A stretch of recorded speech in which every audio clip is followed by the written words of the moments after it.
by the moniker Host Eric, or at least that's what people tell me. And if you are a person, that therefore qualifies you to tell me that.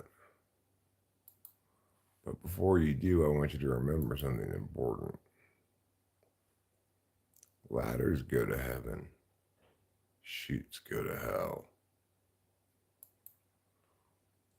I just liked my own live stream. I'm the only one watching it, and I already liked it. I haven't really even seen anything that I like yet, so probably a premature like.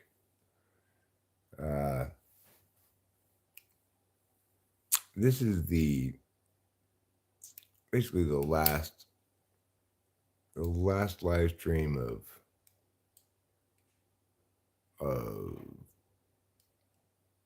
Awake Week. Finished the Vivance, and this morning I still have a little bit of awakeness / desire to talk about stuff or whatever. So I figured I might as well squeeze in one last live stream before I fall victim to the extreme lack of motivation that coincides with Sleepy Week. I started to talk about this last night, but I failed to talk about it adequately. This idea that somebody in a comment put that humans aren't singular beings, they're colonies of trillions of cells. Well, of course, that's ridiculous and part of an ongoing problem that I periodically encounter, in which people like to say every direction is up. So, obviously, human beings comprise distinct objects in space. And besides which, I defined consciousness, individual instances of consciousness, as being both self-serving and self-aware. Therein lie the boundaries of the human being that are implicit to being a human being or any other conscious living creature. If I bang my knee, self-awareness means I'm aware that my knee hurts. You, on the other hand, are not aware that your knee hurts. So there's a clear, bright line dividing me and you in that regard. My self-awareness ends at the exact boundary of my body.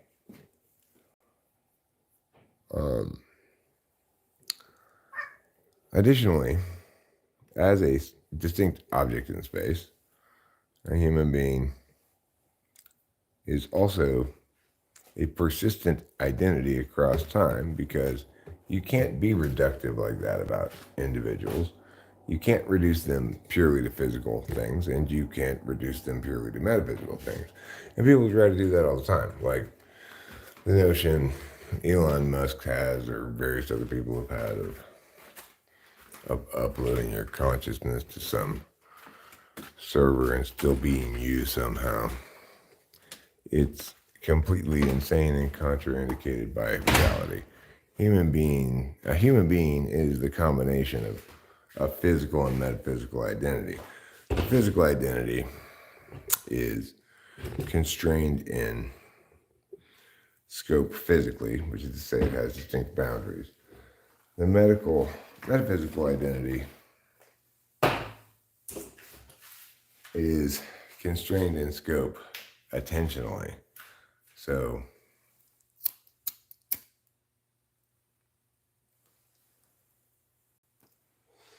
attentionally, and I guess circumstantially. But regardless, the objection to that comment as an objection to my video on simulation theory is insane.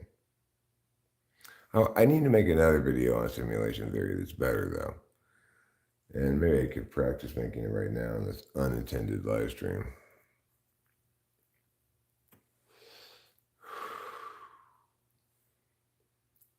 The point about it is we need to remember how we define simulation, okay?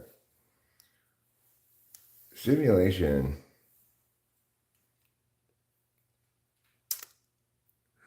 as we understand it, to the extent that we're talking about simulation theory as justifying the notion that this reality we inhabit is not an actual reality, it's simulated, right?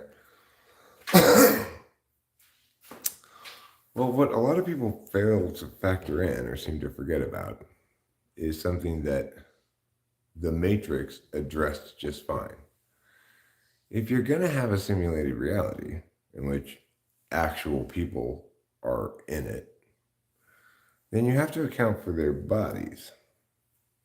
So in the Matrix, their bodies were in some big machine someplace, like on Earth here, and were being used to generate electricity. And were kept in a docile state of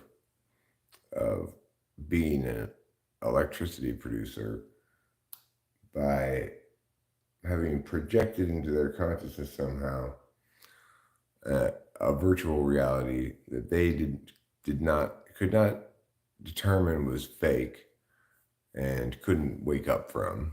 In other words, like a very realistic dream, very realistic lucid dream.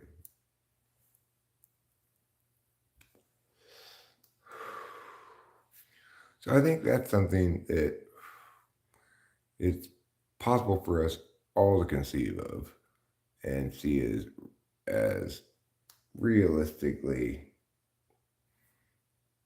within the range of technology that individuals could engage in a virtual simulated reality. We already understand that that's the case from everything to an online role-playing game to just even a sporting event. Like if I'm playing football, I'm engaged in kind of a simulated reality in the sense that the rules of that reality are very constraining and precise, and certain specific goals and etc. But as we more normally understand it, we're immersed in a virtual reality of a simulated world, and our character in that simulated reality is something that it feels like we're inhabiting that body, even though we're presumably in some sort of simulation coffin someplace. So the problem with simulation theory is it doesn't account for the biological bodies of people at all. If you say that a given individual is in a simulation, the implication is that they themselves are not simulated.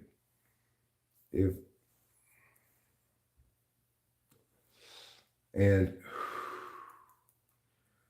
therefore, the idea that there's just endlessly nested simulations is predicated on the notion that we ourselves are simulated beings, simulated so well that we're able to metacognate, have self-consciousness, self-awareness. In other words, to treat our being as an open system. We have from everything we can tell, self-awareness on a physical, biological level, whether that's emotionally or or physically, it's still on a physical, biological level. And we serve our self-interest. We know what we want and what we don't. So at that point, then, you come into a definitional problem, right? If we're going to define a simulation as something that people are in, but themselves aren't simulated, then simulation theory has very diminishing returns. You can only have one simulation up from a base reality, because the biological body still needs to be maintained of the people being engaging in a simulated reality. So I'll read that in a second, Money.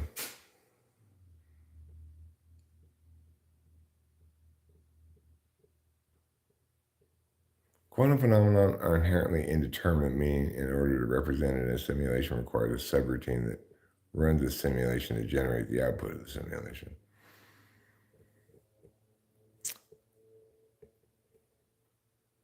Which engage real-time renewable observation. I have to think about that more, Money.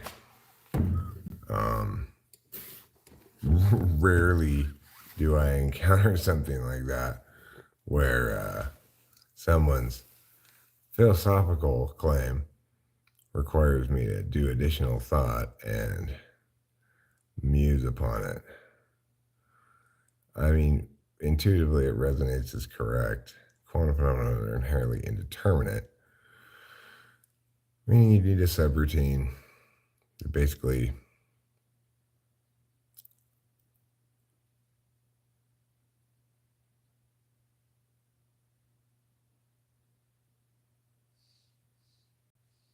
well, I mean, yeah, okay. Observation collapses things from a quantum superposition. I'm not quite sure the sort of cascading frames on a programming level that you seem to be referencing, but I don't doubt that you're correct. You sound like you know what you're talking about.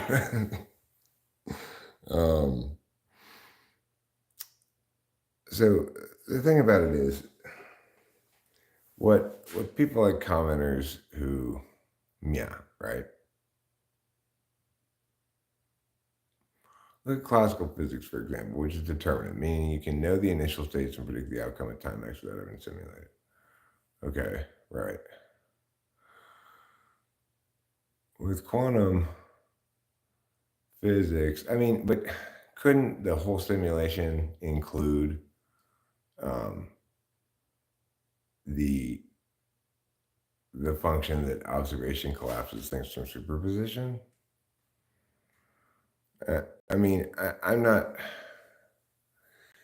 My point isn't the one you're making, although the one you're making may indeed be just a strong point. I'm not sure I entirely get it, because I'm not exactly sure why a simulation couldn't include a vector that has observation as collapsing from quantum superposition.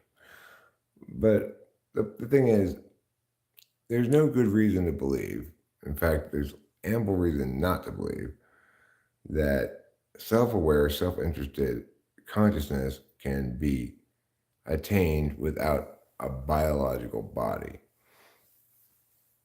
Because self-awareness, after all, in the way that we understand it, is an awareness of your body and your emotions. Those are the two physicalities that comprise self-awareness. SI, the body one, also keeps track of previous experiences, which contributes to a consistent identity across time.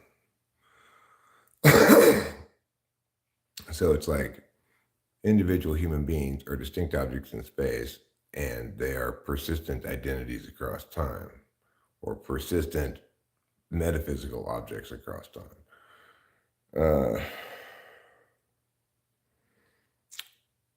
So to envision uh, to envision us being in a simulation then would require it to be like the Matrix, where they keep our bodies someplace, right? And they're and you're having this simulated reality projected into your head somehow. Um, I've I've suggested this idea for like a movie or a book or whatever, which is imagine a society where they've mastered simulation so much that every day you get up and you go to the simulation store or whatever, or you just have it at your house. You get into your simulation tub, and in 4 hours, you live an entire life.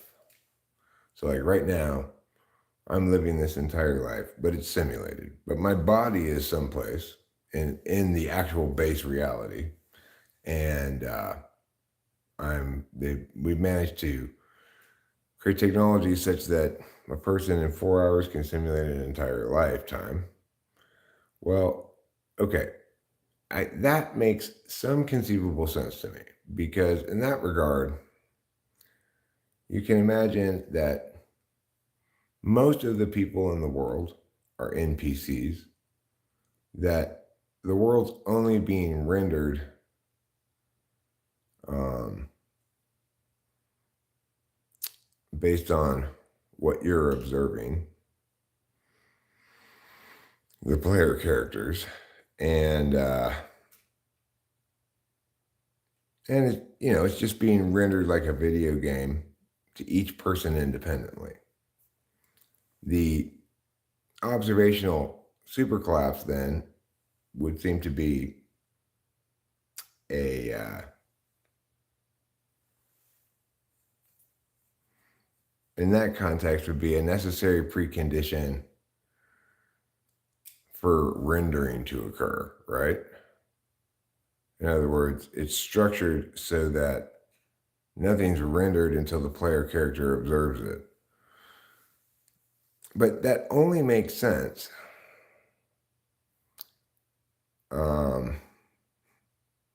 that only makes sense if if each of us has a body somewhere that's being sustained in some kind of, you know, tub or whatever. and and there's no room for quote unquote nesting simulations or Russian doll simulation. Simulated realities creating simulated realities creating that doesn't make any sense. The only kind of simulated reality we could possibly occupy is one in which, like in the Matrix, our bodies are somewhere specific and we have a single body that's outside of this reality that's having this simulated into it. That's plausible because that doesn't necessarily require any simulation of consciousness. Consciousness then would be a real thing for the player characters because they're bringing it with them from their body wherever it is located. And it would be, the non-player characters wouldn't have real consciousness. They'd just be, they just pass the Turing test. You wouldn't be able to tell that they weren't real. Although occasionally you'd get weird things that make you go like, that cannot be a real person, as I've had happen on multiple occasions.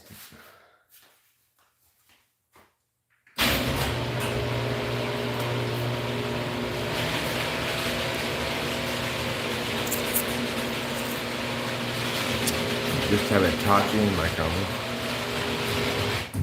So he can use his sharing gun on me or what?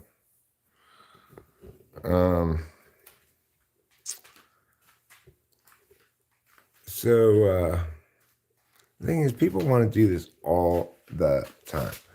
They want to reduce everything to either physical or everything to metaphysical. You've got your determinists who are saying, oh, we're just a bunch of cells and physical interactions, and we can reduce a human being to that. And then you've got your SI polar types, like going, oh, we'll upload our consciousness to a computer and still be ourselves. Both things are bullshit. You need both aspects of being a human to be a human. Here you go, woodland friends.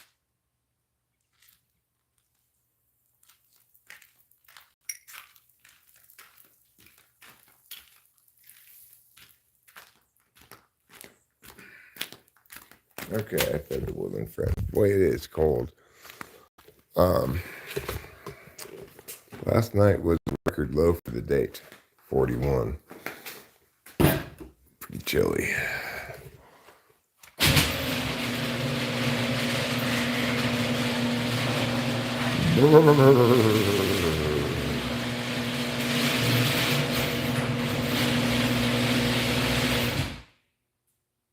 It's funny how the garage stays so much warmer than outside, but as soon as I opened that garage door, all this cold air came in here. So I guess I'll smoke maybe one more cigarette out here and go back inside.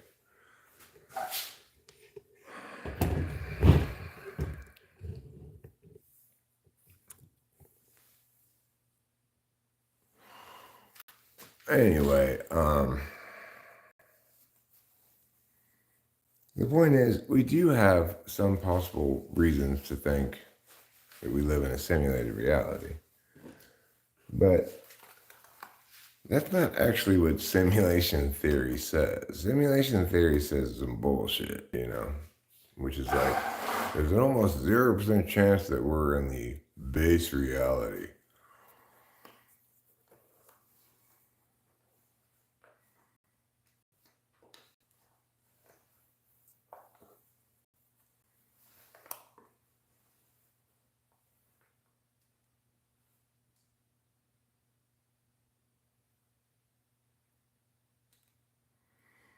The edge case of all possible observation for all possible observers.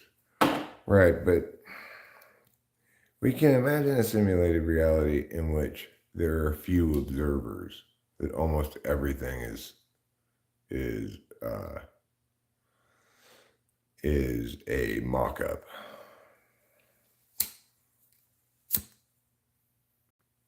So we can imagine a simulated reality in which I'm actually a person, but you are an NPC presenting this interesting information to me. So because I've triggered this story flag of talking about Mia, then the NPCs I engage with are unusually informative about the subject. Of course, it could just as easily be explained by the more obvious and natural reason that I'm talking about it, so you're engaging with the subject as well, But the thing is, if we do imagine a huge world that's simulated, but just for a few observers and rendered,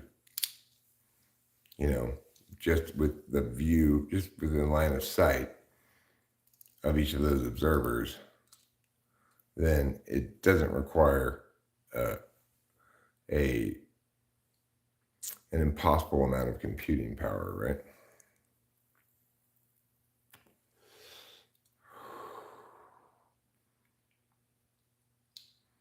I can imagine a higher being performing debugging tests by giving an agent omniscience. Well, I mean, let's explore that at a level less than omniscience. It's like one could conceive of a simulation that once a person has garnered a certain amount of understanding of reality, that they're subjected to the interests of admin and no longer afforded, no longer allowed to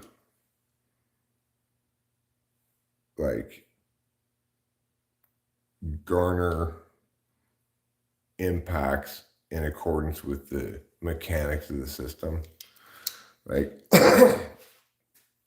you could say that, you can imagine like talking with famous people as being shadow banned by the sim admin. Like, well, this guy is uh is really close to figuring everything out. So maybe we should limit limit what would naturally be occurring impact of the truth in this instance, or something like that. That's a convenient way to explain my own failure, huh? But the thing is, I obviously don't know if we're in a simulation or not. The fidelity of the simulation has to be less than that outside the simulation to satisfy the computational requirements, else it would require a universe simulated, so it would be impossible. Okay, but does it have to be the fidelity of the simulation, or can it merely be the scope of it? If we imagine a complete universe that actually exists, and this being rendered on each individual player's computer, namely consciousness, only as per what they observe, and the consciousness itself coming from a body that's being sustained elsewhere, then it seems plausible.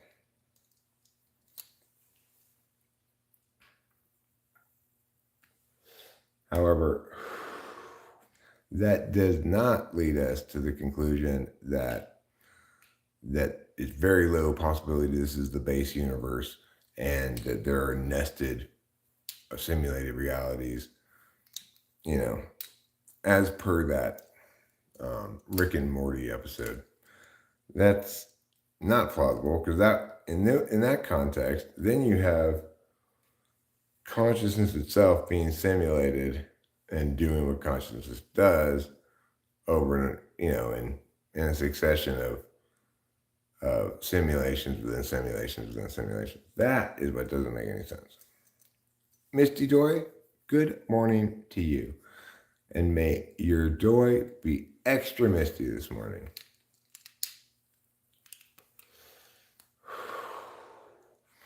Because I think we all know that without Misty, Ash and Brock would have had a lot harder time with things. They needed Misty.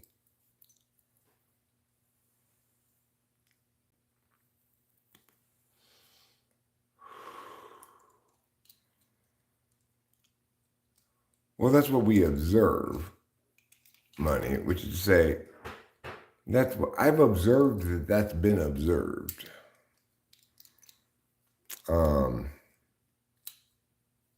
The point is,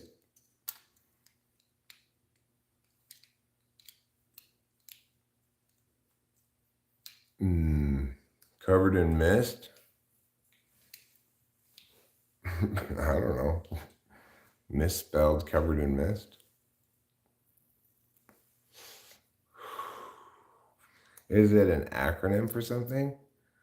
Men insisting several tits integrate.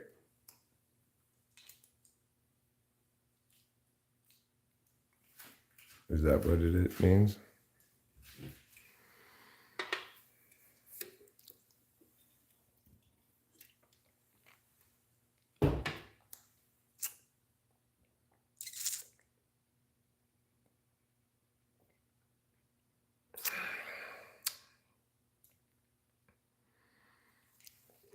The thing is, people are all obsessed with AI and the arrival in Google, at least, of generative AI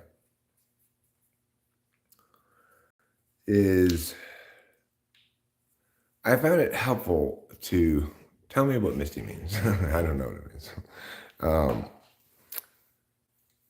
I found it helpful in understanding how to ordinate the processes one would need to go through to create a simulated.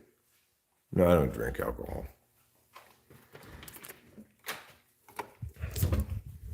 Do I like it? Well, yes, too much. I like it too much, so I don't drink it. I haven't drank it for almost 10 years. Um,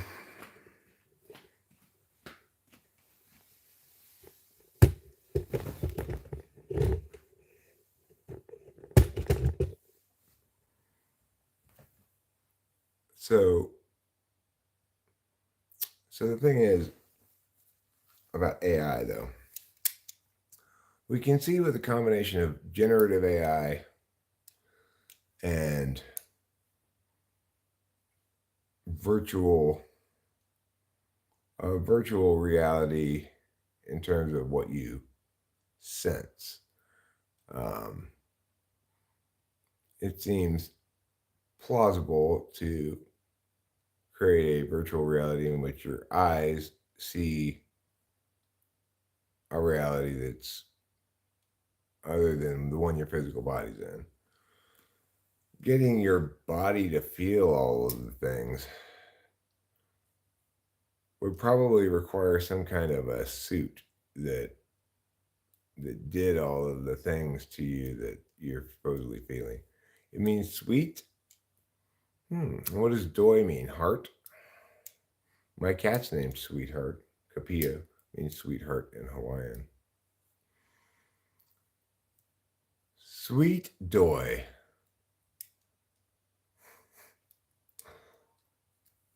That's a nice euphemism for bimbo.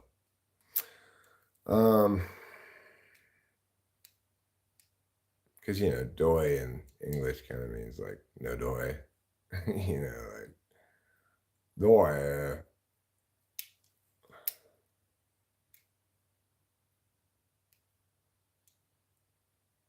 Okay, I mean you might be able to do that in terms of generating physical sensations.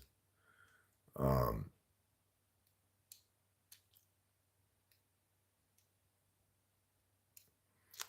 you know, and it's like smell and taste and stuff. The emotions would be provided by just your actual consciousness plus the reality you're engaging in and the circumstances and the naturally self-serving and self-aware nature of a conscious being. Joy means yogurt. Your name's Sweet Yogurt. That's cool. That's a good name. Sweet Yogurt. You must really like yogurt.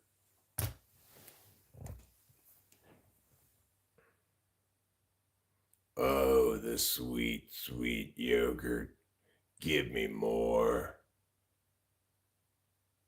You've had enough yogurt. Time for you to switch to cottage cheese. No, I need more sweet yogurt. Is that how you spell yogurt? I don't think there's an H in it. Is there?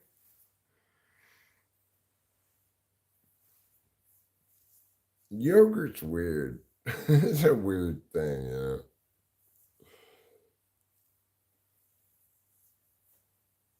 It's like this weirdly thickened milk thing. But it's not as weird as kefir. Do I like to eat? Yes, I eat. I eat a regular amount of food. I eat when I'm hungry. Sometimes I snack when I'm bored. Mostly I just eat when I'm hungry. I've got one of those bodies that it doesn't matter how much or what I eat, I stay basically the same weight. I'll vacillate 10 pounds, maybe total, like down to 180, up to 190. It's about as wide a range of weights as I ever get. Um, but yeah, I like to eat. We like to go out to eat. We have it. Yeah, we eat Indian food occasionally. We don't really have any Indian restaurants around here, but I've had Indian food plenty of times. And in fact, we do have these I think we have one left. We had these Trader Joe's packets of Indian food. Um, Cameron brought them. They're quite good. They're delicious, and I think there isn't anybody in the world who doesn't enjoy naan. I could just eat a whole stack of that shit.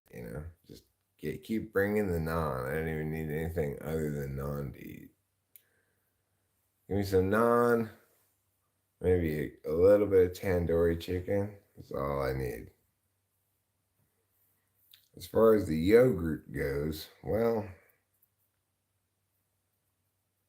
I'd only want that if I was having something spicy, like spicy curry. But if I was just having naan and tandoori chicken, then I don't think I'd need any yogurt.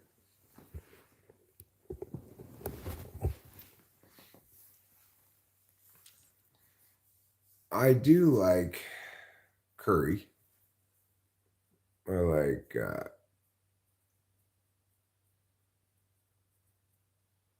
they have two colors of curry, right? Yellow and red. Seems like they got two colors of curry, yellow and red. So I think I like both curries fine. I've never made any curry. Apparently, it's a little bit difficult to make. So I'm not one to unnecessarily put myself out doing difficult things. What's my favorite food? Probably ribeye steak. A good ribeye at 1850, which is the a steak restaurant near us, is about as good as it gets. How's California? Fine. Everything's doing great. It's been raining here, or it rained yesterday, last night, a little bit the day before. Now we haven't gotten a ton of water, but it's nice because it's also very cold right now. Last night was 41. It got down to 41, and when you go outside in the morning, it's all brisk and smells like wet forest. It's nice.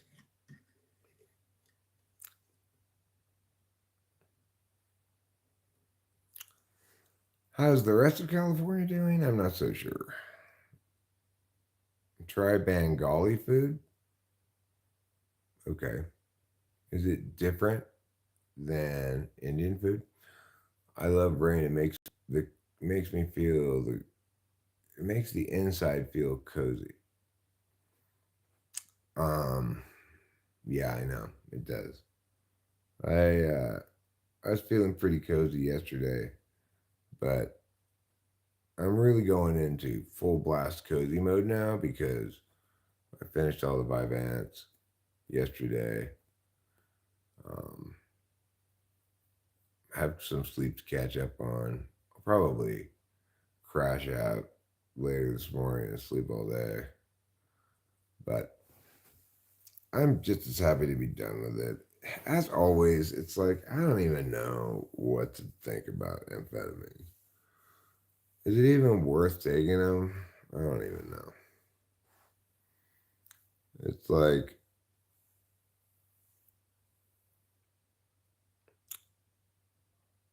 we tweaked out for a few days and then get down to the spot where it's just kind of making you normal, except maybe a little more productive. And I don't know if it's even worth it.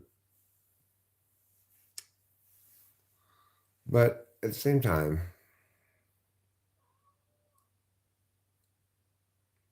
I don't know. It just doesn't seem to affect me the way it used to. It used to be when I took amphetamines, I would get a lot of stuff done.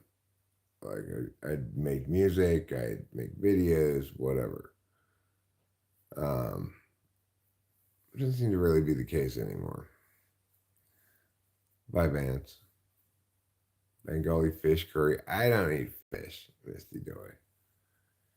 Fish are for swimming, not for eating. I believe that we should eat only three animals: chickens, pigs, and cows, and turkeys. That's fine. That's fine too.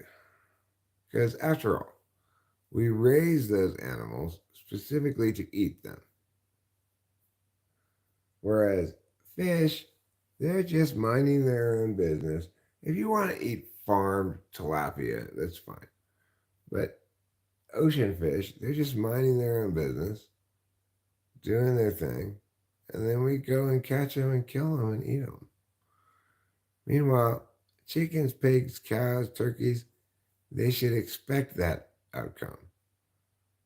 We have bred them, fed them, raised them, made sure they stay healthy, all for the purpose of eating them. That's fair for us to say, okay, we're going to leave you alone, natural world. We won't go, play hunter-gatherer and gather up all the berries from the forest so the bears don't have anything to eat for our berries. We'll just grow berries, right? And we won't go into the forest and kill all the animals to eat. We'll grow only a few kinds of animals to eat, and we'll just leave the rest of you alone. That's fair, right? That's fair and just and good. Instead, what do people do? People have this ridiculous notion that somehow it's more earth friendly to like be off grid and we harvest our own food from the forest. We hunt a deer and we eat every part of it, and it really connects us to our food. No, you shit for brains fox. It's not more environmentally friendly. It's more environmentally friendly to leave the animals in the wilderness alone and eat the animals that we breed to eat. So I like pork, sure. I like bacon. I mean, I'm not normally one to get, like, say, a pork chop. But everybody likes bacon and sausage.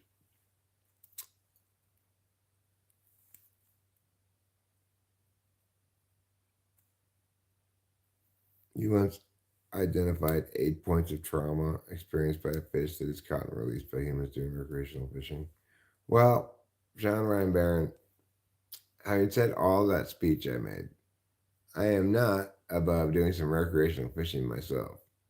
Part of the reason is, in California anyway, there are fish hatcheries that put all the fish into the fresh water bodies that you can fish in. So it's not like I'm impacting the natural environment really with the fishing I do. And I do believe in catch and release. I don't if I can avoid killing them, sometimes they'll swallow the hook. But if I can successfully get the hook loose and let them go again, I do. Because I don't want to eat them. If I do have to kill one, I probably will try to eat it.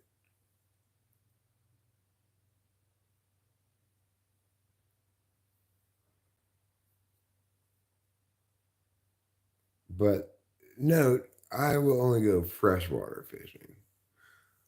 My dad took me deep sea fishing when I was a kid, but I would not do that anymore. Of course, primarily that's because I get very seasick. But even if I didn't get seasick, I'd find it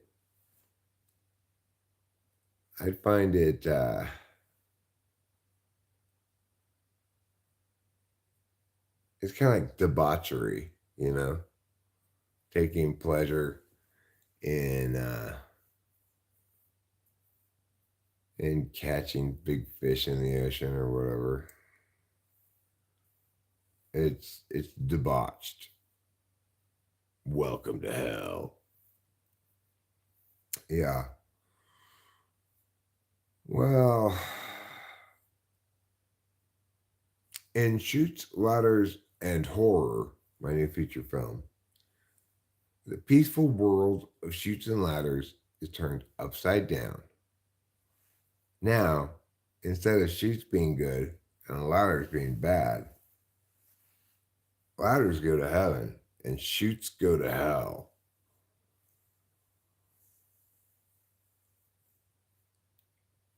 So that's part of why it's a horror movie, because you're taking a childhood favorite of everybody's, Chutes and Ladders, and you're violating its core tenet, namely that Chutes are good and Ladders are bad.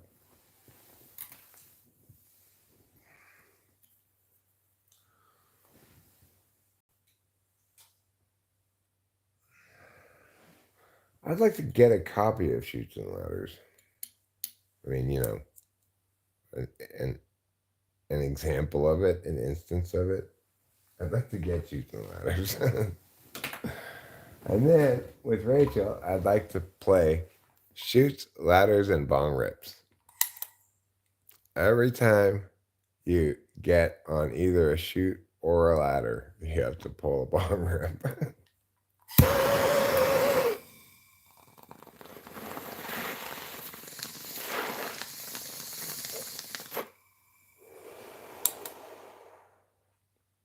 What if the fish are hook kind? I don't know what that means. I use barbed hooks, but I typically won't use treble hooks, If I were really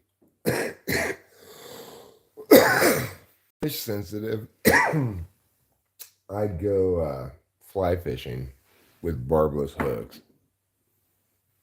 But you got to have the right body of water for that. And I don't know. I guess it's because my dad took me fishing so many times growing up. I went fishing so many times that I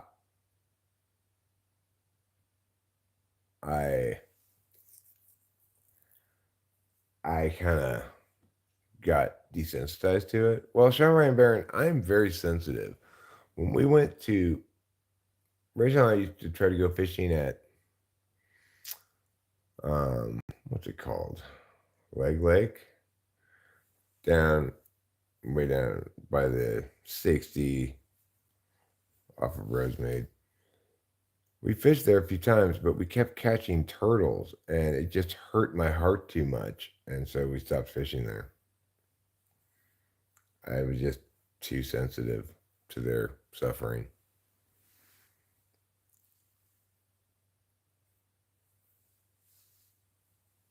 Consensual recreational fishing. I don't think I'm going to get the consent of the fish. The good news is, Sean Ryan Barron, I don't make the mistake of thinking fishing is catching.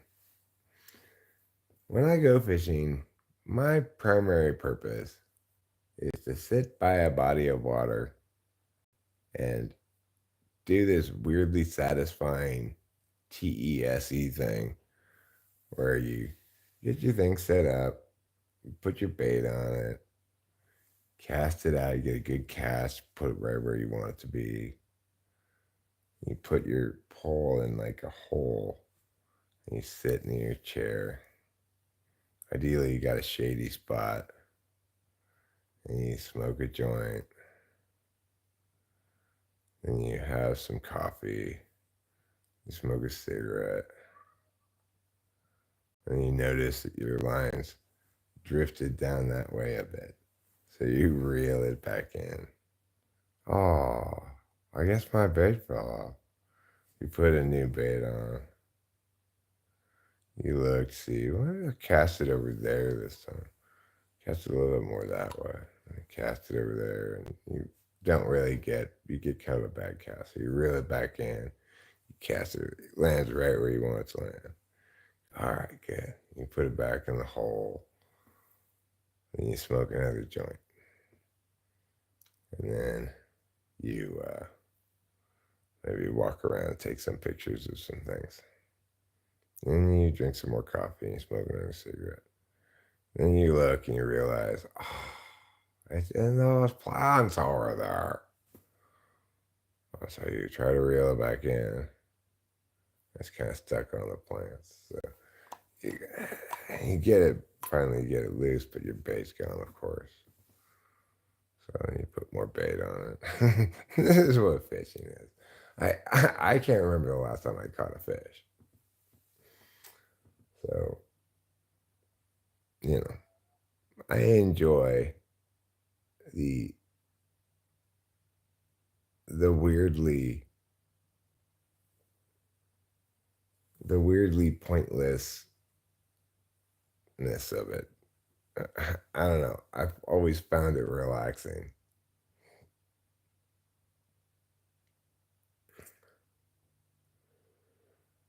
I think it's an interesting topic. I don't feel guilty or whatever. Have you considered the marijuana plant's feelings as it scorched to death? Well, it was already dead before I lit it on fire.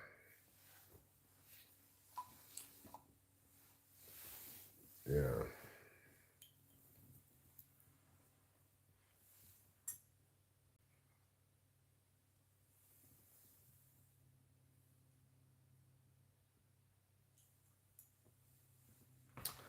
That's how I like my marijuana when I let it on fire. Dead. When are you going to write a song about watching trouble eat? That's a good notion. Maybe I will. I do write songs about things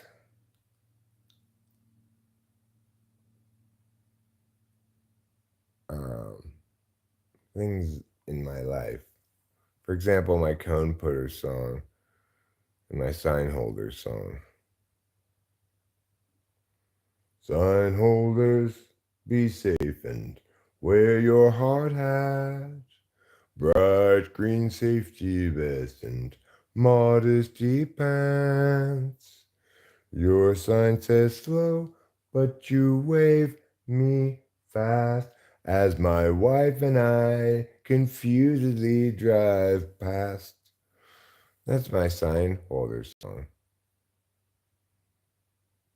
The latter went to heaven in a dream in the Bible. Chutes go to hell or off of the airplane.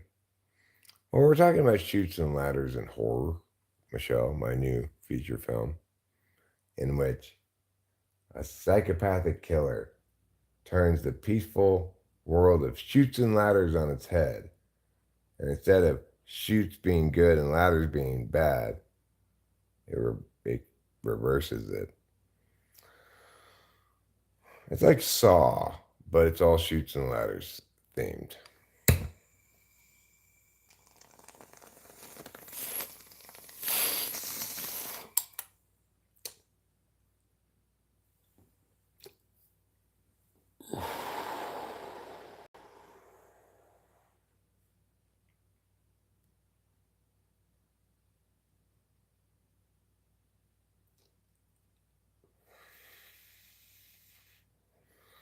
After that, I'm going to do Candyland and the Cavity Creeps. It'll be a subversive look at our culture's willingness to play Candyland. It'll be like one of those stupid movies about how bad McDonald's is. I'll get Michael Moore to direct it. Are you talking about are you talking about 100 million years ago? That song is not even new. I just made it I just took it off of unlisted because I got tired of not being able to find it. But thank you very much for listening to it. And I like I like the song. It didn't it the production doesn't feel quite finished to me, which I guess is why I had it on unlisted. But I really like the part of the song that goes, "The slope presents a float, not easy stopping short, too far along to turn around, to turn around." And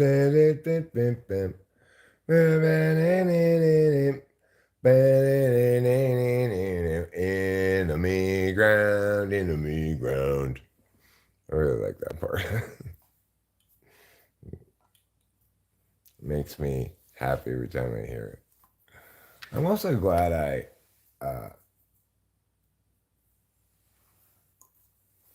I'm also glad I did Uncle Wiggly. I never played Uncle Wiggly.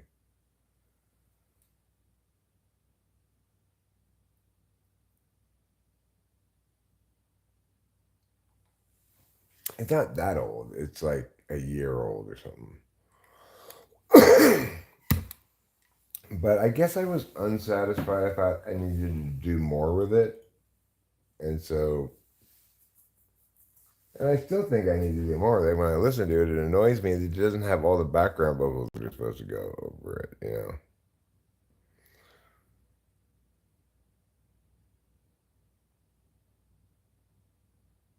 It's supposed to go, "The slope presents a flow, uh, control.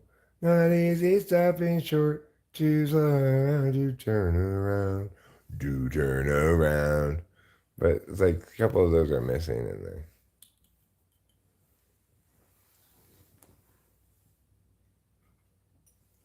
Still, what are you gonna do?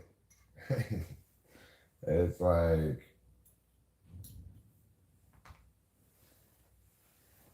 it's not like I've ever produced anything perfect before. Why am I gonna do it this time? It's like an offense that's going for it on fourth down after they keep getting stops on, multiple drives in a row. You can't get it on third down. It's like, oh, we got stopped on 3rd and 2. We ran the ball. Let's go for it. Okay, you couldn't get it on third down. You haven't been able to get first downs on the team all game.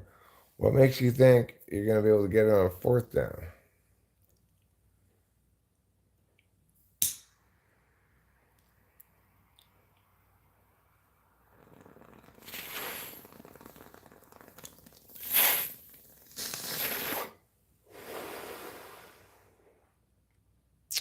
Well, in that instance, the camera becomes the observer when you observe what you're taking a picture of. Presumably, it's in some sort of state of quantum superposition until you actually look at it.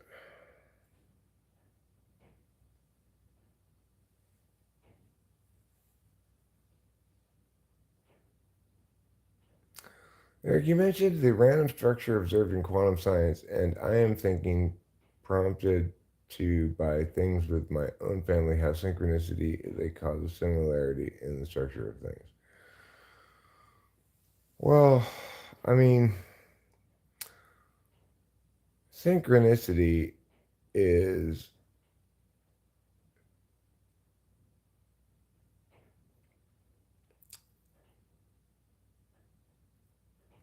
synchronicity is best called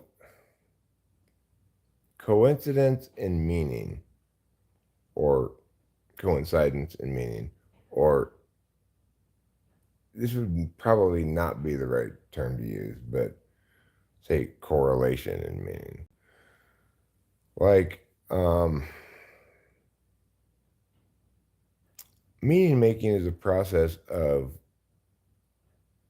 drawing linkages and establishing impacts, conveying information, you know. So because we're at the center of this information maelstrom called an individual human being.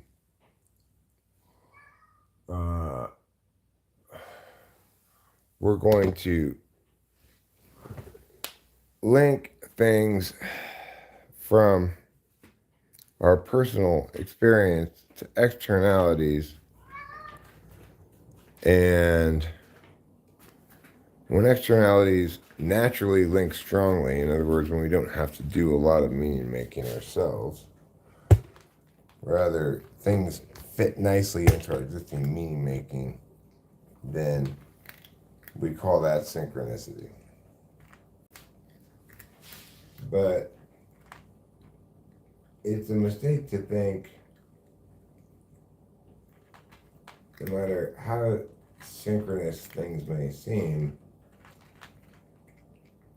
that we should infer some external ordering / predetermined script, nor in any other way validate determinism, because it's an inevitability for entities whose metaphysical half is definitionally about meaning and is unavoidably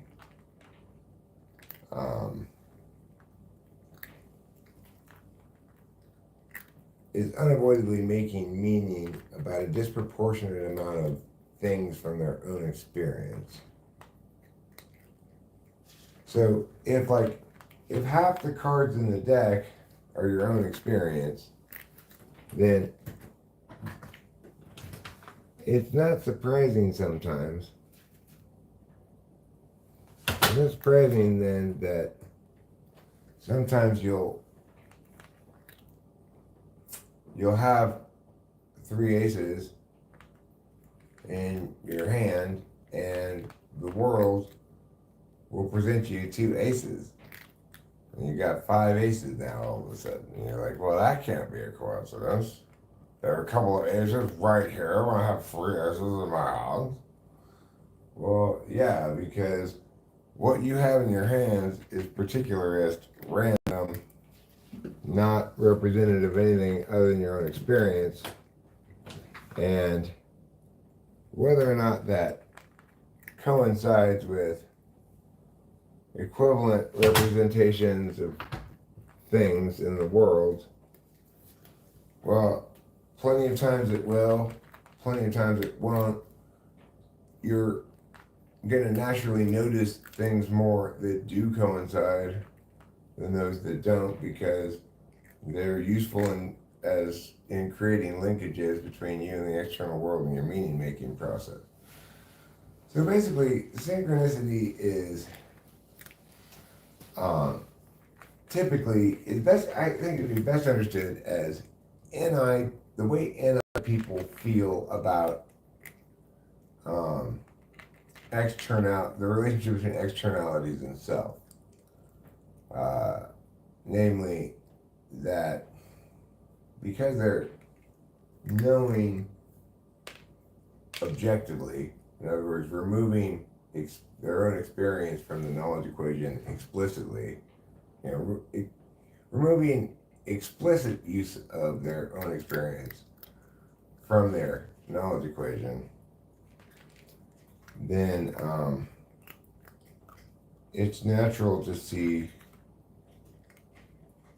the synchronicities that we encounter as carrying meaning, as being informative about the world rather than ourselves. And that's how they understand it. That's how Jung understood it, as informative somehow about the world rather than ourselves.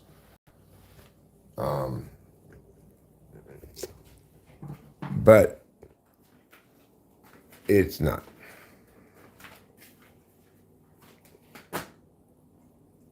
It's just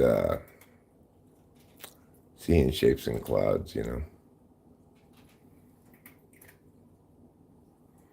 Which is, I suppose, is as good a place to see shapes as any.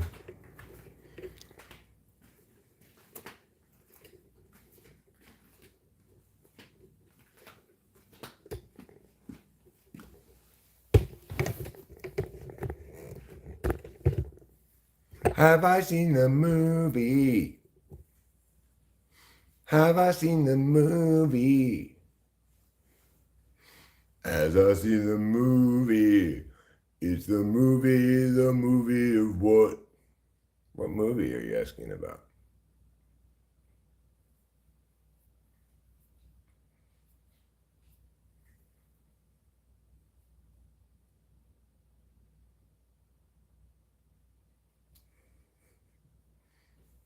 Right, if things were different, they wouldn't be the same.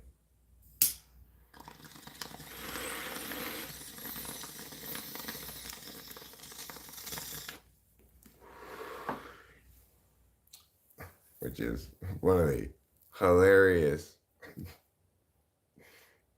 arguments I read somewhere one time. That doesn't, you're not saying anything. If you say, if things were different, they wouldn't be the same. But I get where they're going with it too. It's like what money says, right? Ah, it must be, there must be like powers in heaven working on my behalf. Otherwise, I'd be dead by now. I've had so many close calls, so many ill advised misadventures that could have led to death. He's talking about the movie. It came out in the 1500s. Did it? Was it a play? It was a play called The Movie. A 1 in 400 billion chance of being born. How in the world does anybody calculate the possibility of being born? Every single person who is born had 100% chance of being born. And every person who wasn't born had a 0% chance of being born.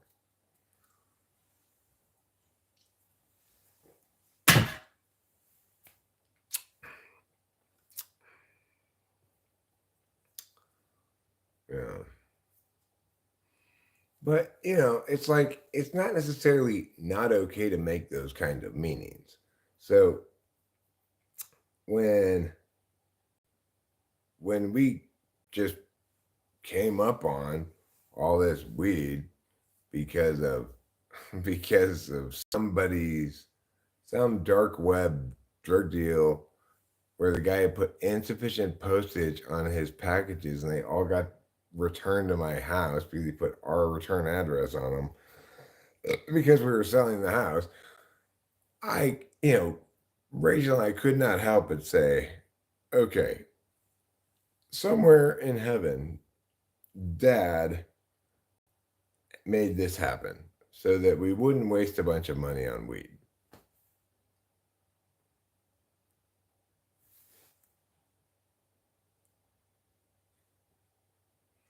All right, so I have this question, Money. Have we established, is there any way to even establish this? That let's say we were to imagine that I'm shooting out only 3 sperms: sperm A, sperm B, and sperm C. Let's say only one of those sperms fertilizes the egg. Can we determine that sperm A fertilizing the egg would become a different person than sperm B fertilizing the egg?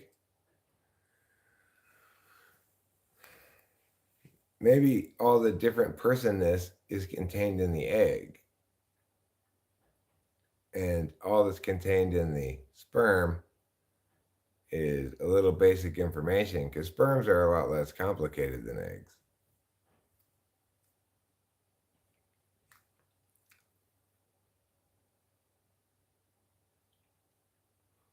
Okay, but I'm just trying to only have to name 3 sperms rather than a billion sperms or whatever. Okay, there's sperms A through uh, A through a billion. Okay, number them then. Fine, fine, Jeremiah Fix. There's a billion sperms.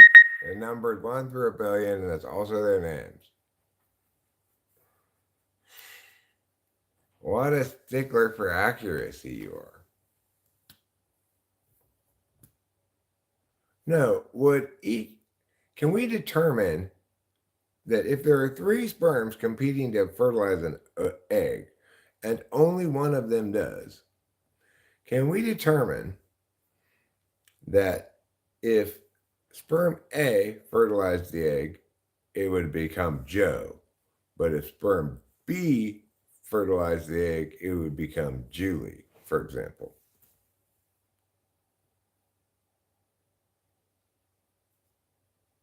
That's the question I'm asking.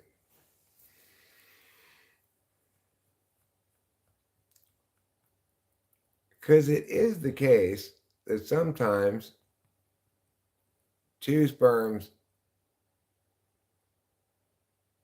two sperms fertilize 2 different eggs, but the different people that come out could be differentiated by the egg, not by the sperm. Because sperms contain a lot less information than eggs do.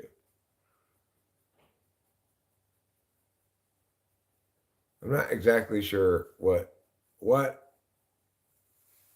sperms contribute to the human being made. So like the different sperms have a different arrangement of things, or are they all identical? What if all my sperms are identical twins?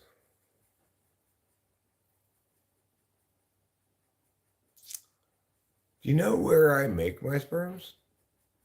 I make them in my testicles. A lot of people make them other places, in their cheeks is a common place right here. Um, but not me. I figured, hey, these 2 sensitive eggs in this constantly squirming wrinkle sack would be as good a place as any to make sperm. And that's what I did. I haven't regretted it once. Quite to the contrary, I was like, hey, I'm so glad I'm no longer making sperm in my cheeks. Because that was gross. And then I'd have to very carefully spit it into my penis before I had sex.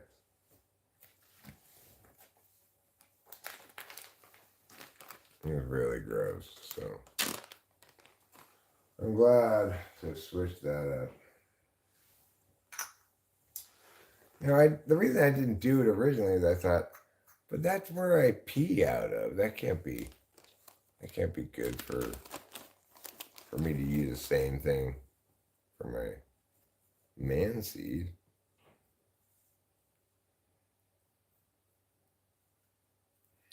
But that was back before I figured out that you're supposed to have sex with your penis. I was using various body parts, not really sure what to do.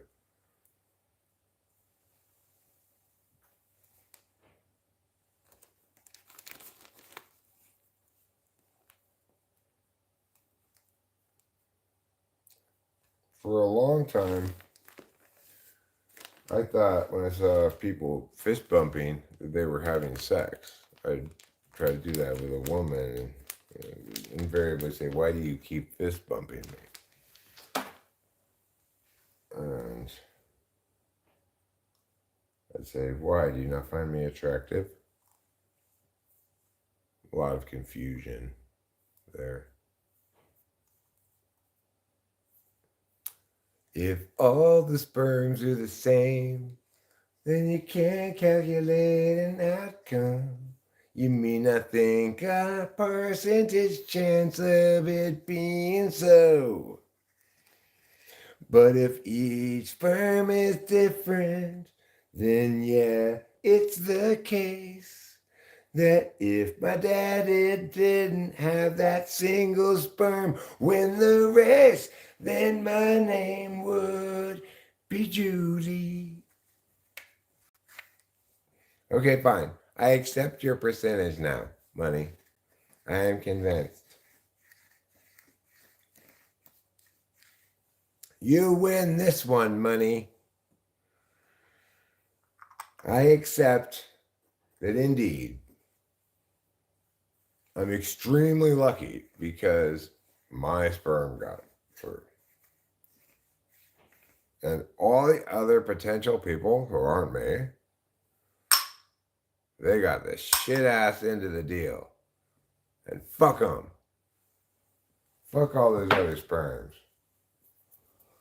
My sperm was the most badass, so it's the one that won the race.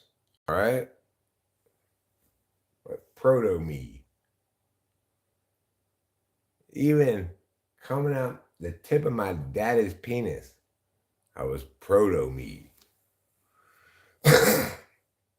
It makes sense that I exist, right? But how do INFPs exist? Can you conceive of an INFP sperm winning the race? I can't. I mean, I can even less conceive of an INTP sperm winning the race. Maybe that's why intuitives are so much rarer than sensors.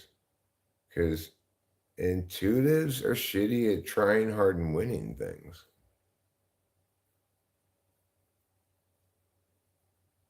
On the other hand, if we were using that understanding, then you'd think ENTJs would probably be a lot more common, if not the most common type. Because they're going to try to win that race. But I guess the other types have their own tricks. We should do like a Chinese zodiac race of MBTI types. So there should be a corresponding story. Like the story of the Chinese zodiac involves the rat pushing the cat off of the back of some other creature, the pig maybe, into the water, which explains why cats don't like rats.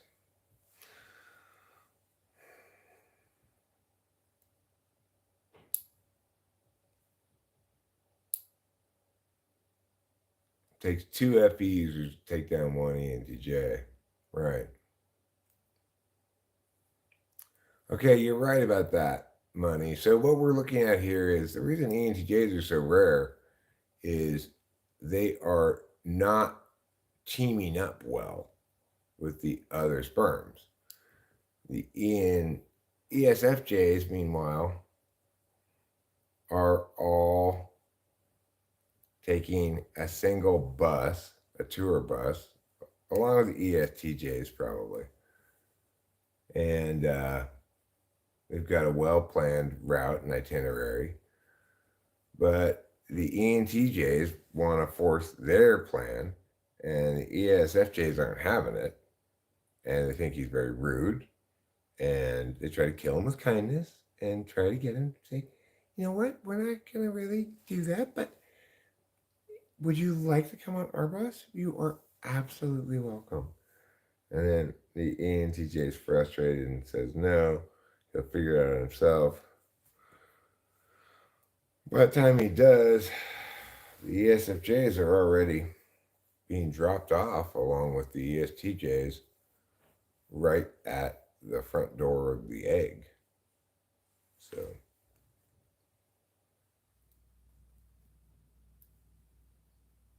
the percentage is explained by a legacy's survival. They use a mean of variations to make the calculation. I mean, they just, well, if each sperm makes a different person, then they just go, you can make it a much easier calculation by saying I had a 1 in however many sperms my dad had chance in being born. You just say that, you know. If you're also trying to calculate, like, but you could also say, but it had to be that specific egg too. And my mother has X number of eggs in her egg sac. Because women have a finite number of them. I don't remember what it is, but it's not a huge number. And they, you know, each month when they menstruate, they flush out one or two of them. I remember. I don't know. I didn't pay attention in chick body class.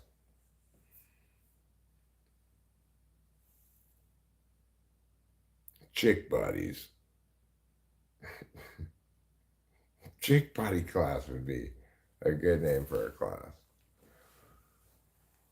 All right. So, guys, what we're going to do today is discuss how, what like chick bodies are like. So, first of all, chicks do not have a prostate. You might have been curious about that. I'm just going to answer some common questions right out the gate. Number two, chicks do not have an Adam's apple. That's why it's not called an Eve's apple. Number three, you may have noticed this part.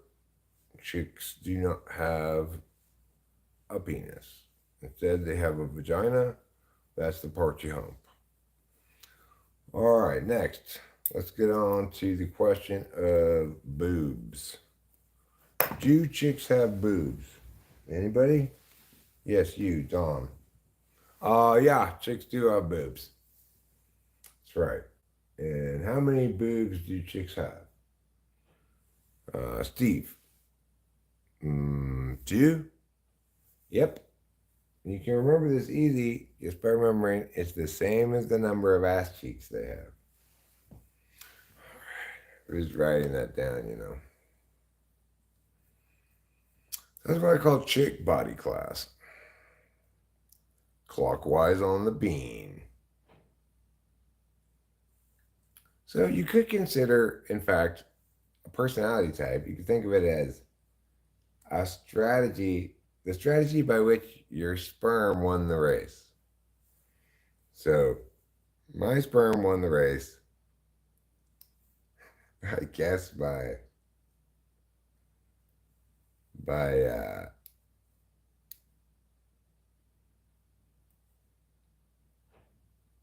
chatting. He must have been explaining things. Perhaps the egg, it has a lot to do with this. Maybe the egg is only receptive to certain kinds of attack, right?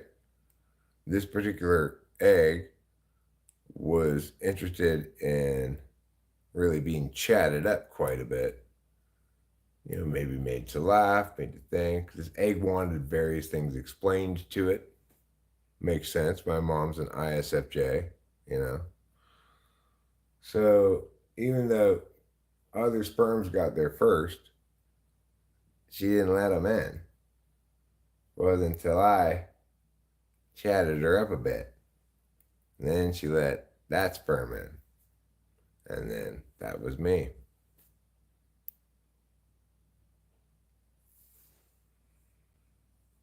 I argued my way into fertilization, okay? It's different.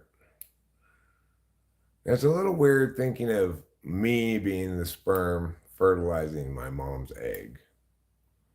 Um, but you know, it was proto me. It was still half my dad. As soon as he shot me out, though, it was like, well, I guess if I want to exist, I gotta fuck my mom. It was just like that.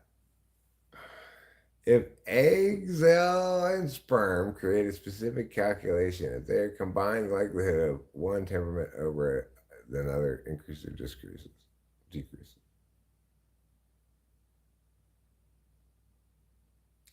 I think you're better off thinking of yourself first as a sperm. Okay. the reason it's better to think of yourself first as the sperm is because the sperm is the one there executing a lot of agency. It's attempting to accomplish something. The egg is just receptive. It's just waiting for something to happen to it. So you think of yourself as the sperm, it's easier because the sperm's the subject of the sentence. The sperm fertilizes the egg. And the other framing of it is passive voice. So, in other words, I want every human being on the planet to realize that their very first action in life was to fuck their own mother. Okay, once we realize that, maybe we'll have a little bit more humility. Maybe then we'll stop nuclear war. What do you mean it's not happening? It has to, though, right? That's what they kept telling us for all those years. It's bound to happen any minute now. Well, not yet, I guess. Do you think certain or all types have consistent types of humor? Yeah, more or less. I mean, I wouldn't want to.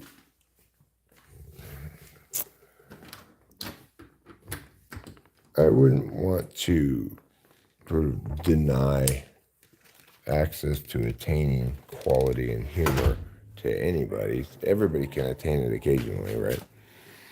But basically, only certain types are funny. SE types should stay away from comedy.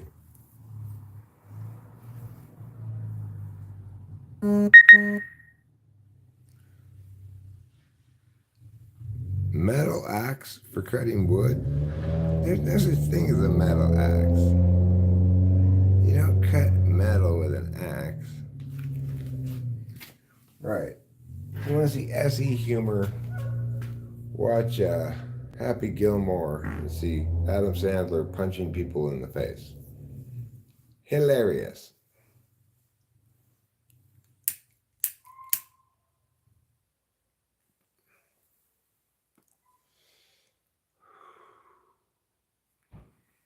Male?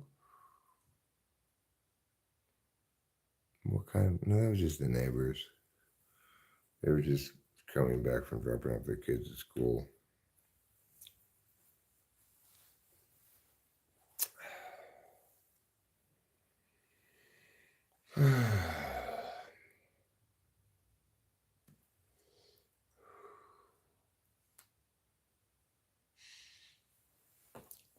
In a little bit, I'm going to have to go inside the house. I'm going to go into the bathroom.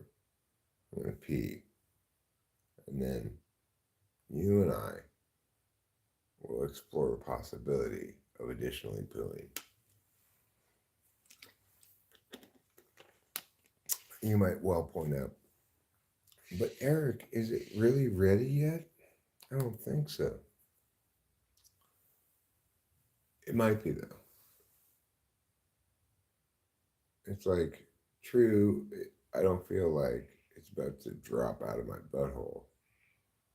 But it does feel like with a push or two, it's going to come right out. So,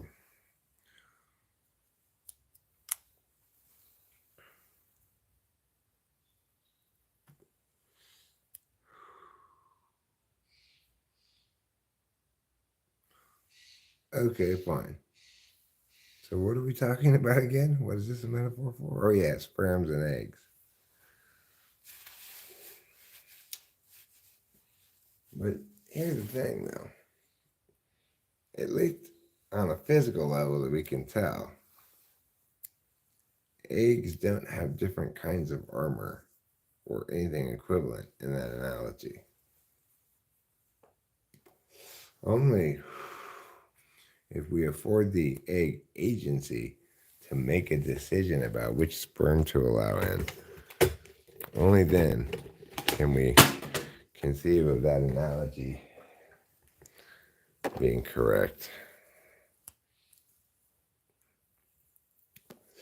So let's conceive of it that way as you indicate here. What's a good point, probably. In that case, we'd be able to execute my plan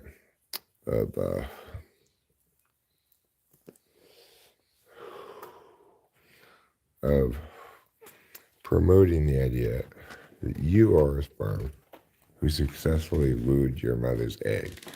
Now, this might be not as intuitive approach to thinking about things for a woman as it is for a man. But nevertheless, it's important to remember that all women started out as men, okay, from our rib. Once we remember that, we should find it more comfortable to realize that all women started out as male sperms who, got the raw end of the deal.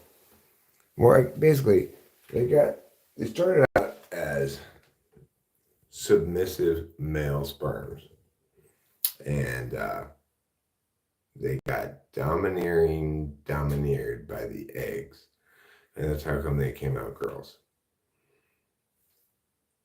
And that's fun to grow on. Let me look at what Lou Faye says. Moon Faye, do you find it revelatory about yourself to imagine yourself beginning life as a male sperm who successfully wooed your mother's egg only to be dominated by your mother's egg, and that's why you came out a girl? What do you think about that theory? How much does it inform you about your life? On a scale of 1 to 10, how much above 10 is it informative?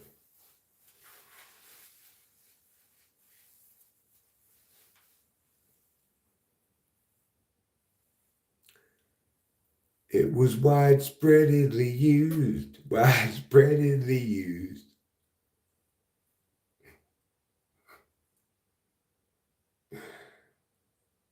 I'd like you, this is what I'm going to say to Rachel today at some point.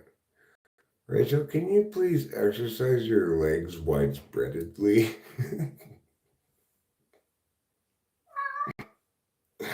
I really like that adverb. Meow. Yes, your daddy's right here, and he sees you, and he hears you meowing. And daddy knows. Oh, yes. And daddy loves. Ack.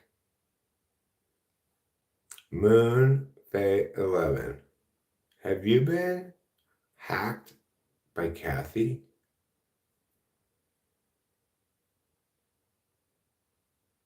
Widespreadedly.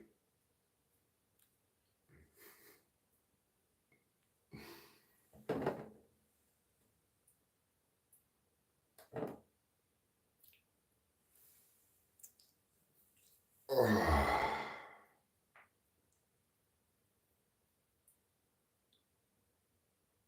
You didn't apply this cream cheese widespreadedly enough. It's something I will also say at a bagel store going forward. I want it spread all the way to the edge and not too thick, okay?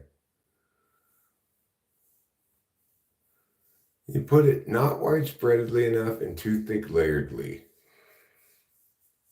So you're going to have to do this again, bagel store.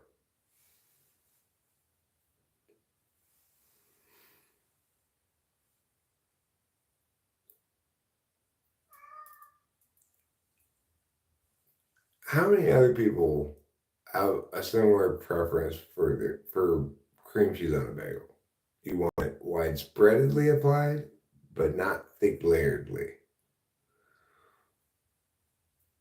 Because a lot of places seem to think if you just put more cream cheese on the bagel, then you're being like more generous or something. You just put the right amount of cream cheese on the bagel, not too thick layeredly. Now, you could achieve a widespreadedly and non-thick layeredly completion of a cream cheese application by actually not spreading it widespreadedly, but simply by putting the right amount in the middle and squishing it down so it naturally widespreadedly out itself. And then it won't be too thick layeredly if you put the right amount. But I think, you got to be a real experienced expert at the proper application of cream cheese for that to happen. Most people need to be able to see both that they've adequately spread it widespreadedly and not thick layeredly.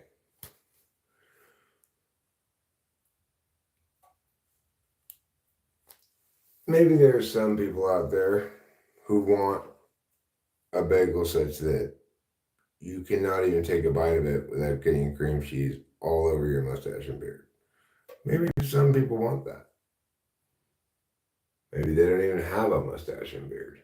So it just gets all over their face. But I don't want that, okay? So that's what happens if it gets too thick layeredly.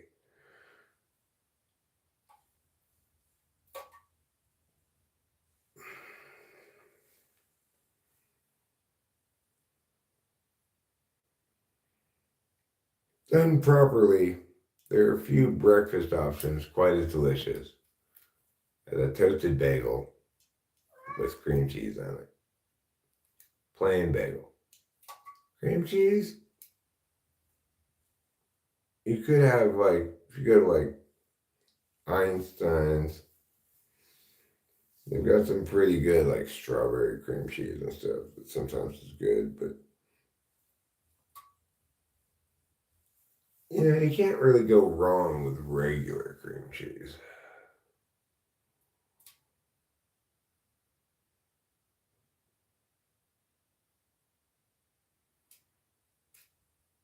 Some people like to get some yiggity mad bagel,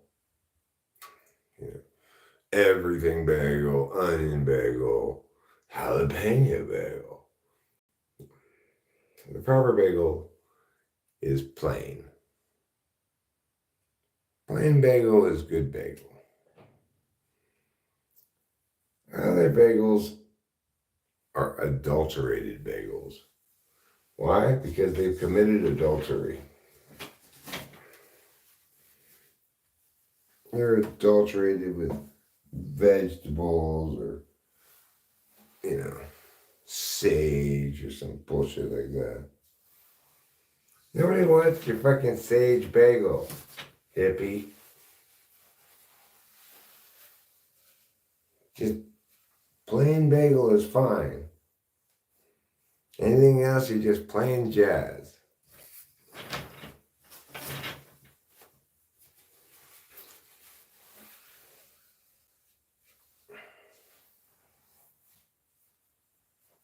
Everything bagel. Okay, you know what everything I want on a bagel is? Bagel. Not a bunch of other crazy crap that you throw on it.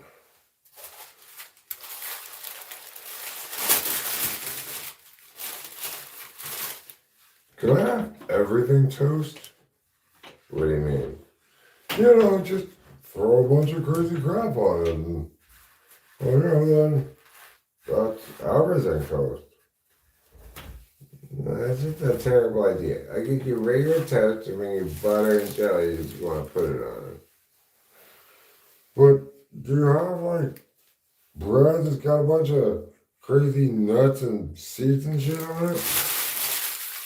Oh, you mean horrible bread? Yeah. Okay, I'll see if I can dig up a loaf of horrible bread for you. Whole grain, wheat,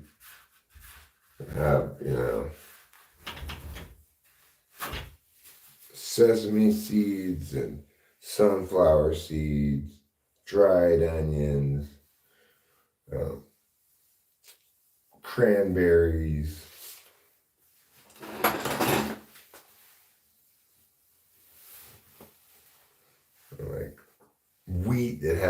been ground into flour.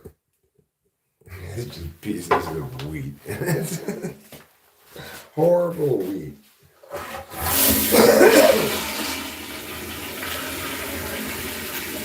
No, I say no to those stupid breads like 9-grain bread. Bread should have 1 grain in it, and that grain is called wheat. Soy, like what do you put rice in the bread? We put quinoa and rice and other grains in our bread. Just use wheat, motherfuckers. And let's bleach it, please. So we have white bread instead of gross wheat bread.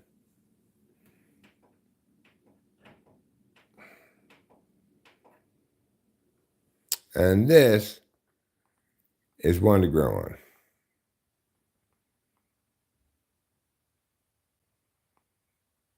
Pan char high. Do you like to get a nice pan char on your Arctic char?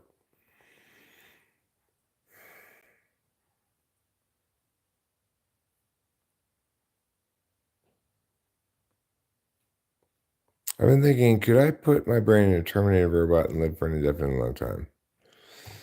Well, it is possible, conceivably, that one might transplant one's brain into an artificial body. I don't think that's impossible because you still have the generation of self via physical sensory stuff.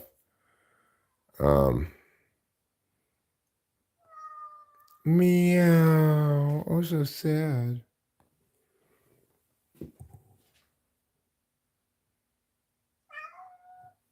Do I know how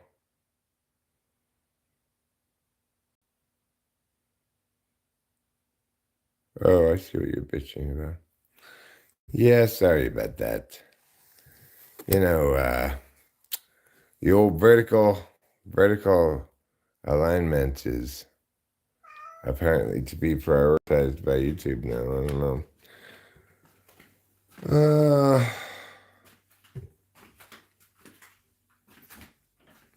Didn't I watch you eat already this live stream? How many times do I have to watch you eat? Like, eat 3 meals a day, please. Instead of having me have to watch you eat so often.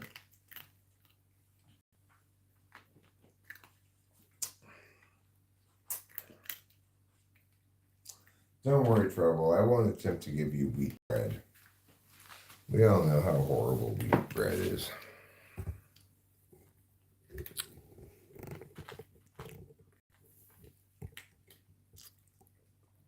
Like, number one thing, will you just stop trying to make things healthy? It just makes them gross. It's like, no, I don't want your vegan wheatgrass bowl of hay. You know, I'm not a hooved beast. I don't eat that kind of nonsense. Not like I don't like vegetables sometimes. I've been known to eat vegetables. I like salad. I put carrots and potatoes in the pot roast, and even onions. So I'm not averse to vegetables in a supporting role, you know. But to pretend like they can be a leading man or leading lady is to lie to ourselves. You know? That's what it is. It's just lying to ourselves.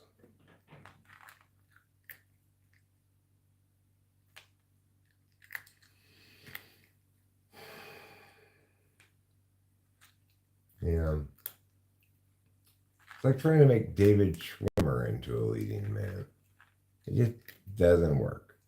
He's only got one character really that he can do, and it's neurotic, kind of whiny guy. Same character he played on Friends, you know.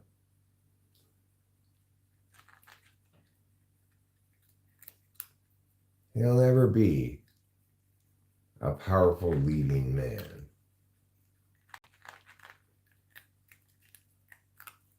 It's not his place in the movies.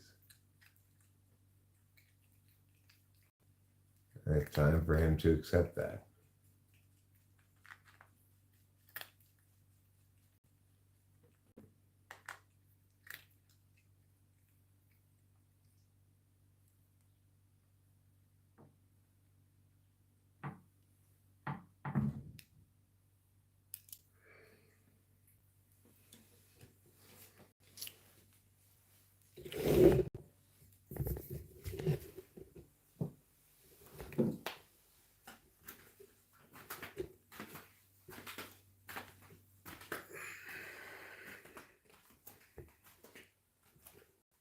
Ross. Exactly. So apparently, from what I understand, Chandler, the actor who played Chandler, he had a bit of a drinking problem. Yeah, troubles a little bit to this guy. I think it's more accurate to call him controlling. He's extremely controlling. He wants to keep me under his watchful thumb all the time. His thumbs have eyes. That's why they're watchful. You know, additionally, that he has 5 toes on, I guess, both his front paws. Definitely one of them. Samsung Galaxy. Yep. That's the kind of phone I have. Drugs as well, yes. Well, he was quite mortified apparently when Jennifer Aniston called him out on it. As I would be too. You don't want to be called out for drinking on the job by your coworkers.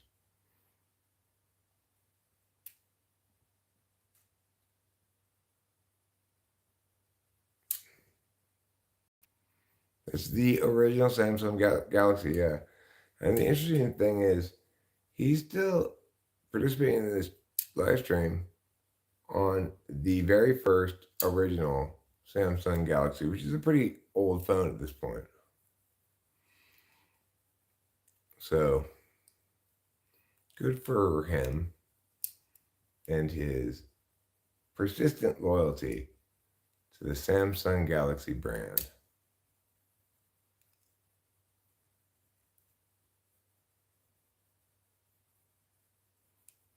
I also am a Samsung customer. My last phone was a Samsung Galaxy, and so is this one. But it's a little bit different than a regular Galaxy because this one has a very special feature. I'm going to demo it right now. What? That's right, it folds. So I can show you my pants. Here they are. And then I can show you my head. There we go.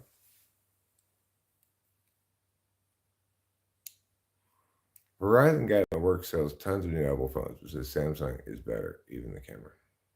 Well, I like the foldingness of it. The foldiness of this phone is fantastic. A folded phone fits in your pocket a lot better than an unfolded phone. I can, even if I don't have my tripod, I can set it down on something and still do some amount of filming. Of course, you imagine when you see the commercial, oh my God, it's going to be so great. I just set this down somewhere and film myself. Here's the problem. Here is the problem. You never find a nice flat wall or whatever at the right height that you want to film at. It just, you have to look around so much. So it doesn't actually end up working out like that very much. Is that smaller folding one or the bigger one that's like a tablet? Unfortunately, I can't show you. Well, I could show you in the mirror, my phone, how big it is, I guess. That should work fine. So,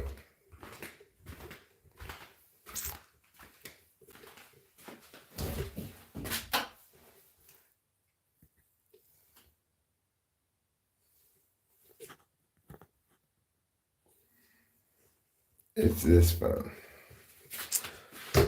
And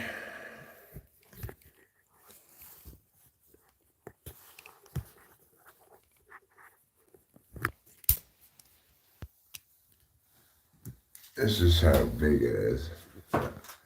Not too big, but the thing is,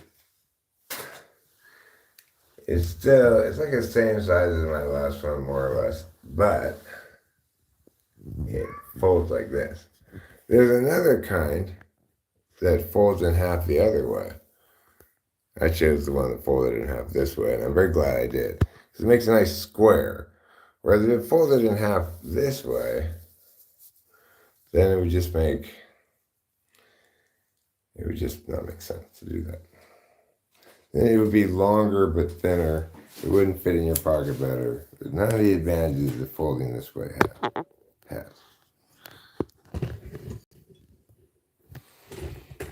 So anyway, as the Doors once famously sang, "Come on, baby, fold my phone. Try to light the world on phone."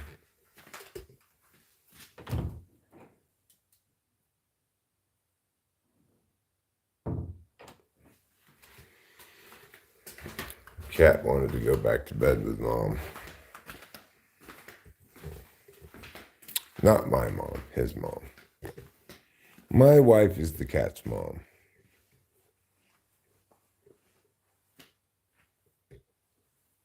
Yeah, this is a folder.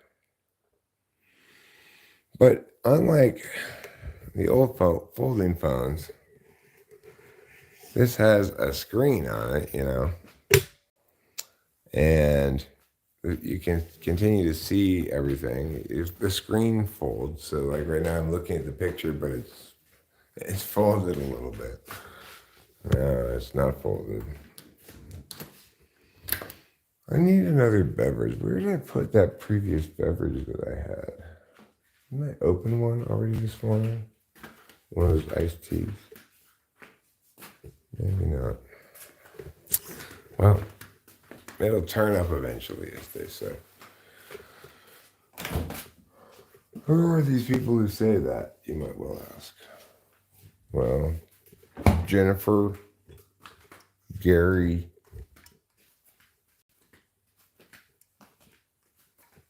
I guess just those two. I thought it would be more people than that. When I thought about it, it turned out to be just those two. Do I have my glasses with me? Yes.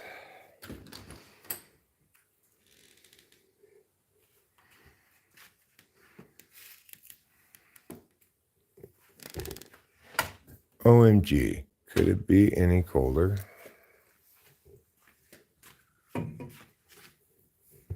Yes, the answer is yes, it could be colder. But if it were, we'd all die.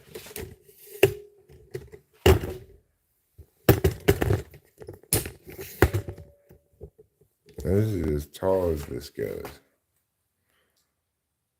Yeah, tripod. It goes to my chin. The top of the phone is at my chin.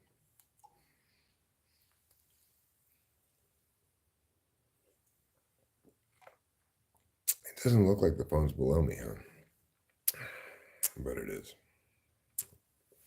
If it were equal to the top of my head, it would be like here.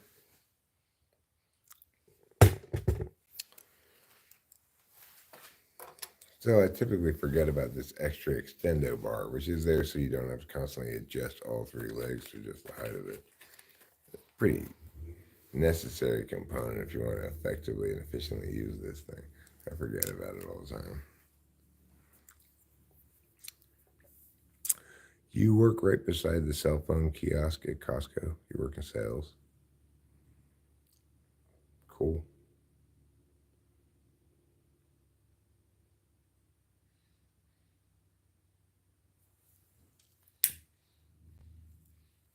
Been to Costco a few times. What did I think of it?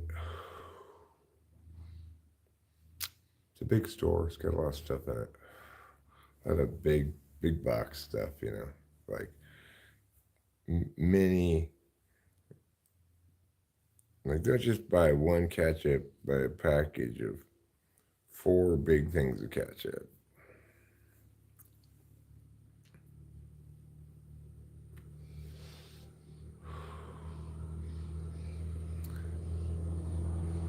What you might call a warehouse store.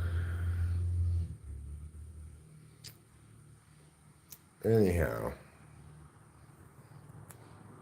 there's not any Costco very close to me, but there is one in Merced.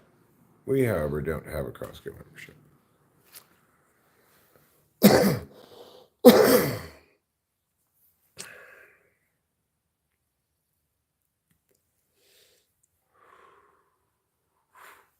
Did you want to play with dolls when you were a child and your dad wouldn't let you in this apartment club? No, I'm much more interested in playing with dolls as an adult than I ever was as a child. I played with Hot Wheels as a child. Um, I didn't even really like action figures, although I had some, like, Star Wars action figures and stuff.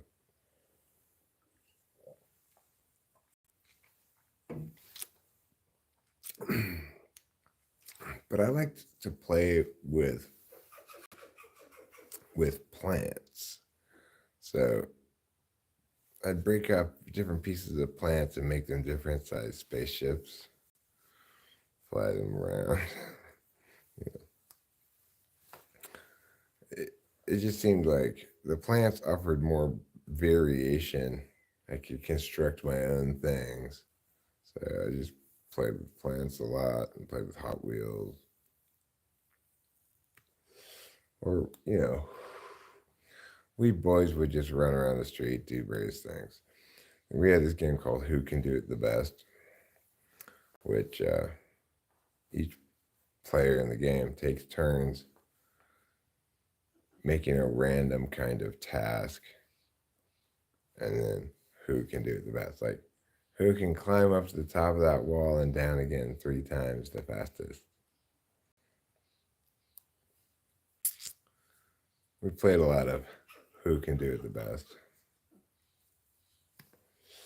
But when I was alone, I had a lot of imagination stuff too going on, but there typically weren't a lot of characters having relationships.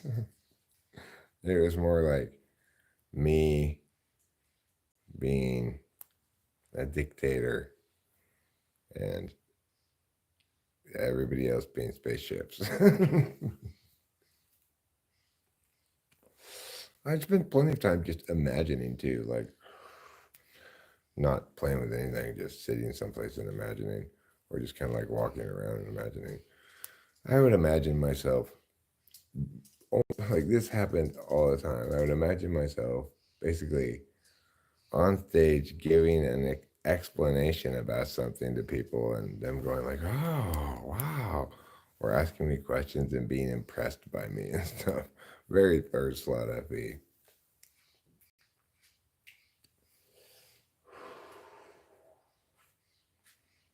And now I'm living the dream. Here I am giving explanations for things. The one thing that I did want to play with that was girly, my parents were a little hesitant about it, the Easy Bake Oven. Then when I got it, when they got it for me. It's the only thing I remember really ever wanting for Christmas.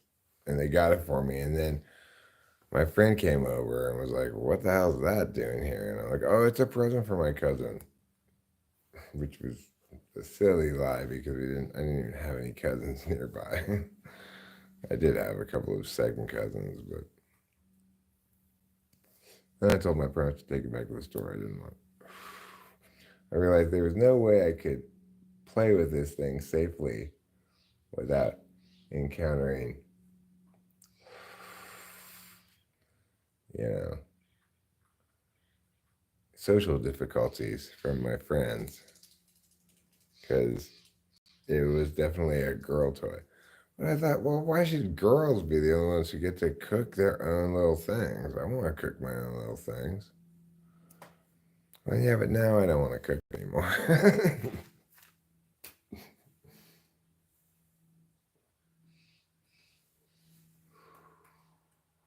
It just looked so cool in the commercials, like you have your own. It's like you've got your own little kitchen. You've got, except the only thing you cook are pies and stuff. It's gonna be a delicious extravaganza. Like I imagined myself like making little pies and having people over and serving them these little pies. But of course, what I didn't account for is they'd probably ask, how did you make these little pies? And then I'd have to, you know, tell them either in my easy bake oven or I'd have to lie. I didn't really think it through, I don't think. I was fairly young.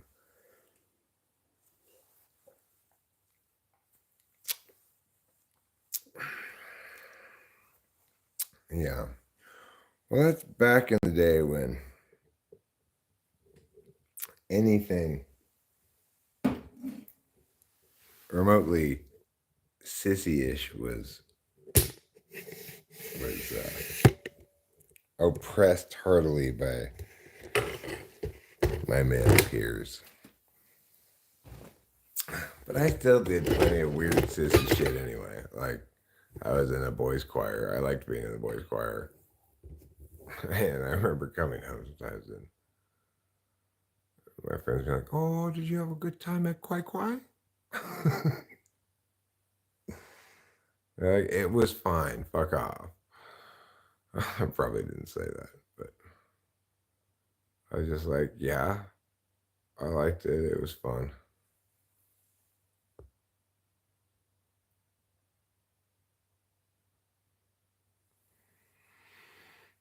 I still have a very childlike imagination. Especially, like, sometimes, not really daydreaming, but like when I lie down to go to sleep, I imagine myself in various pretend worlds and so forth. It usually puts me right to sleep. I don't spend very much time imagining because it's a good way for me to go to sleep. It's been the technique I used to go to sleep for my whole life, as long as I can remember. Um, but somebody who wanted to critique me as being kind of immature, it would not be entirely without cause. It's like, look at this table. It looks like a college dorm room. I've got blow torches, pill bottles, big sack of weed, plate of weed, magical cards, a bottle opener, rolling papers, lighters, empty coffee cup. It's it's not a normal adult lazy Susan. The aggregate age of this table is like 20. But yeah, it's just how Rachel and I roll.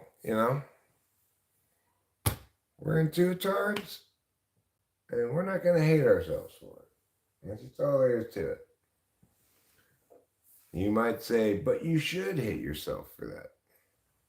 And you might be right, but we're not going to anyway. So take that, sensory world. Take that.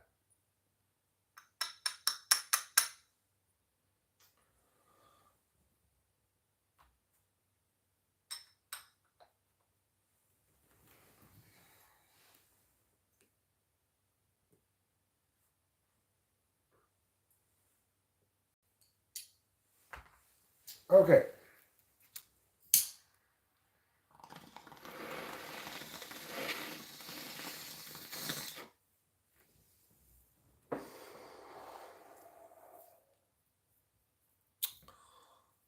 With that, I believe I will bid the few remaining parties present adieu.